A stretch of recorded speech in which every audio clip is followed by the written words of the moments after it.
So skip this if you just want to see the manifold replacement of the catalytic converter.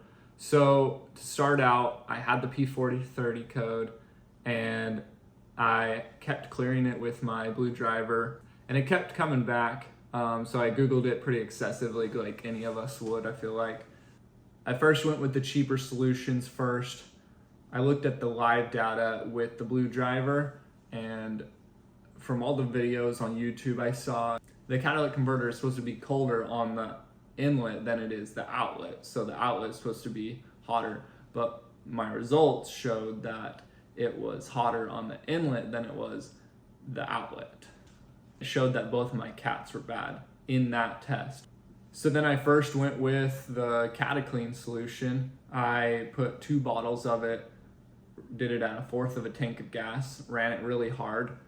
It didn't seem to really do anything for me. So my next solution was to replace the O2 sensors, because I was gonna replace those either way if I had to replace the cat. So replace the O2 sensors on the bank 2. That's the radiator side. And the part numbers are right here for those that are replaced. To explain the catalytic converters, there are 3 catalytic converters on the RX350. There's the one in the center, just down from the other 2, and there's one on the front of it that you can see right when you lift up your hood. It's right there and it's covered by a heat shield. That's bank 2, and that's the radiator side. And then there's the one behind that that's tucked up under the engine, that's attached to the engine block. That one's bank 1. So my ultimate solution was actually replacing the catalytic converter bank 2, which that's what the P0430 is indicating, was the bank 2, the radiator side. Bank 1 is the firewall side, which if you have that, then obviously you have to replace that catalytic converter. When I took off my catalytic converter, the OEM one actually had broken honeycomb inside of the cat. So that was my failure for mine. So after replacing the catalytic converter, that's what the ultimate fix was replacing that, and then code went away after a few days of driving it.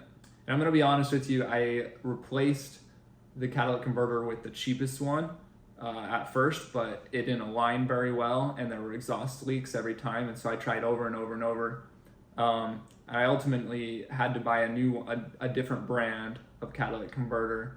I actually I went with the AP/Eastern on Rock Auto, and I had another shop do it because I didn't want to have to keep going back to my friend's place to do it, because I'm not allowed to do it in my apartment complex.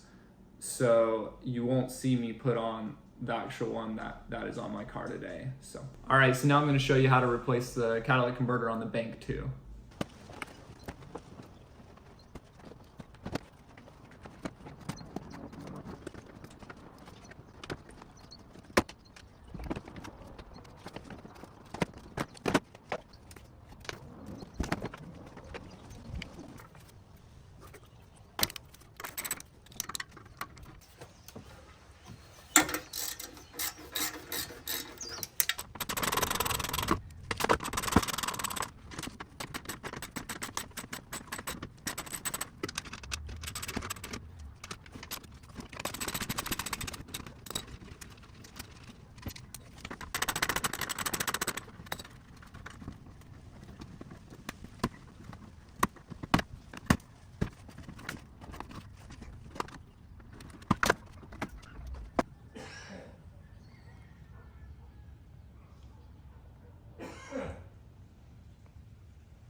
Thank you guys so much for watching. Like, subscribe, put any questions down in the comments. Thank you so much for watching. Like I said, I put the AP Eastern catalytic converter on. I actually had a shop do it for me. They just charged me $250 because I took off all the paneling and stuff, but they just slapped it on real quick in the parking lot, and no leaks, no issues. Code went away in a few days. Thank you so much.